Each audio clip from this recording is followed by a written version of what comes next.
First அடுப்பு ஒரு பாத்திரம் வச்சுருக்கேன். பாத்திரம் நல்லா சூடானதுக்கப்புறமா 3 குழிக்கரண்டி அளவுக்கு எண்ணெய் ஊற்றிக்கோங்க.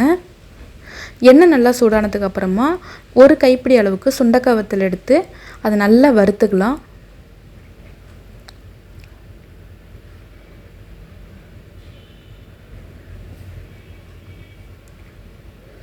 நல்லா வறுபட்டுருச்சு, கருக விட்டுறாதீங்க. இப்போ எண்ணெய் இல்லாமல் தனியாக வடிகட்டி ஒரு பாத்திரத்தில் எடுத்து வச்சுக்கலாம்.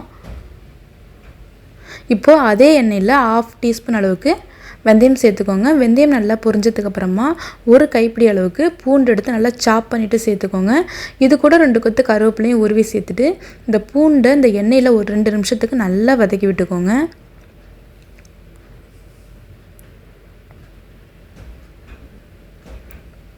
நல்லா வதக்கி விட்டதுக்கப்புறமா ஒரு கைப்பிடி அளவுக்கு சின்ன வெங்காயத்தை எடுத்து நல்லா தோலெல்லாம் உரிச்சிட்டு நல்லா சாப் பண்ணிவிட்டு சேர்த்துக்கோங்க. இப்போது இந்த வெங்காயத்தை நல்லா வதக்கி விட்டுக்கோங்க. வெங்காயம் நல்லா வதங்கி சுருண்டு வரணும், அந்த அளவுக்கு நல்லா வதக்கி விட்டுக்கோங்க. வெங்காயம் சீக்கிரமாகவே வதங்கி வரது கொஞ்சமாக உப்பு சேர்த்துக்கோங்க.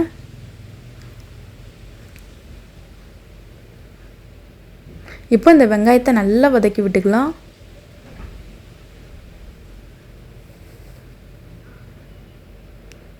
பாருங்கள், வெங்காயம் நல்லா வதங்கி வந்துருச்சு. இந்த வெங்காயம் பூண்டு எல்லாமே நல்லா ப்ரௌன் கலரில் நல்லா வதங்கி வந்துருச்சு. பாருங்கள், இந்த அளவுக்கு வெங்காயம் நல்லா வதங்கியிருக்கணும். அதுக்கப்புறமா 2 பெரிய பழுத்த தக்காளி எடுத்து ஃபைன் பேஸ்ட்டாக அரைச்சி சேர்த்துருக்கேன். இந்த மாதிரி அரைச்சி சேர்க்கும்போது குழம்பு நல்லா திக்காக இருக்குங்க.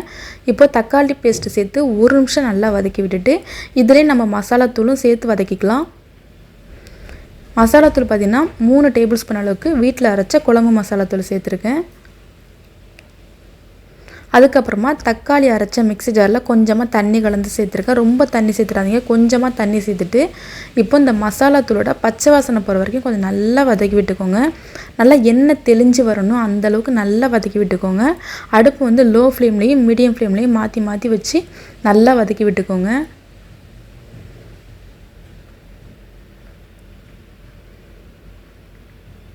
பாருங்கள், எண்ணெய் நல்லா தெளிஞ்சு வந்துருச்சு. பாருங்கள், இந்த அளவுக்கு மசாலாத்தூளை நல்லா வதக்கி விட்டுருக்கணுங்க. அப்போ தான் குழம்பு நல்லா டேஸ்ட்டாக இருக்கும், நல்ல வாசனையாகவும் இருக்கும். இப்போ இந்த டைமில் முருங்கைக்காய் சேர்த்துக்கிறேன். நான் வந்து ஒரு 3 முருங்கைக்காவை இந்த சைஸில் கட் பண்ணிவிட்டு சேர்த்துருக்கேன். நான் வெறும் முருங்கைக்காய் மட்டும்தாங்க சேர்க்குறேன். இந்த குழம்புக்கு வெறும் முருங்கைக்காய் மட்டும் போட்டு வச்சா சூப்பராக இருக்கும். இப்போ முருங்கைக்காய் சேர்த்து இந்த மசாலா கூட ஒரு 1 நிமிஷத்துக்கு நல்லா வதக்கி விட்டுக்கோங்க. அதுக்கப்புறமா ஒரு சின்ன லெமன் சைஸ் அளவு புளி எடுத்து ஊற வச்சுருந்தேன். இப்போ அதை நல்லா வடிகட்டிட்டு சேர்த்துக்கலாம். அதுக்கப்புறமா இந்த குழம்புக்கு தேவையான அளவு தண்ணி.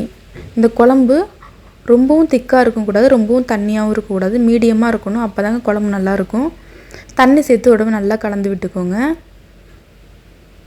ஆல்ரெடி வெங்காயம் வதக்கும் போது நம்ம உப்பு சேர்த்துருக்கோம். உடனே உப்பு செக் பண்ணிவிட்டு அதுக்கப்புறம் பத்தலைன்னா நீங்கள் உப்பு சேர்த்துக்கோங்க. நான் கொஞ்சமாக சேர்த்துக்கிறேன். உப்பு சேர்த்து லைட்டாக கலந்து விட்டுட்டு இந்த குழம்பு ஒரு 10 நிமிஷம் நல்லா கொதியட்டுங்க. அடுப்பை மீடியம் ஃப்ளேமில் மட்டும் வச்சு இந்த குழம்பு நல்லா கொதிக்க விட்டுக்கலாம். பாருங்கள், குழம்பு நல்லா கொதிஞ்சிருச்சு. முருங்கைக்காய் நல்லா வெந்து வந்துருச்சுங்க. இப்போ இதில் ஃபஸ்ட்டு நம்ம வந்துட்டு சுண்டைக்காய் வத்தலை பொரித்து எடுத்து வச்சுருந்தோம் இல்லையா, அது லைட்டாக ஒரே ஒரு ஓட்டு மட்டும் மிக்ஸி ஜாரில் போட்டு ஓட்டிட்டு இப்போ இதில் சேர்த்துக்கோங்க.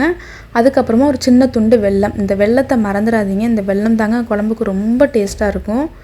புளிப்பு உப்பு காரம் எல்லாமே கரெக்டாக எடுத்து கொடுக்கும். இப்போ லைட்டாக கலந்து விட்டுட்டு திரும்பவும் மூடி போட்டு மூடி வச்சுக்கலாம் ஒரு 5 நிமிஷத்துக்கு.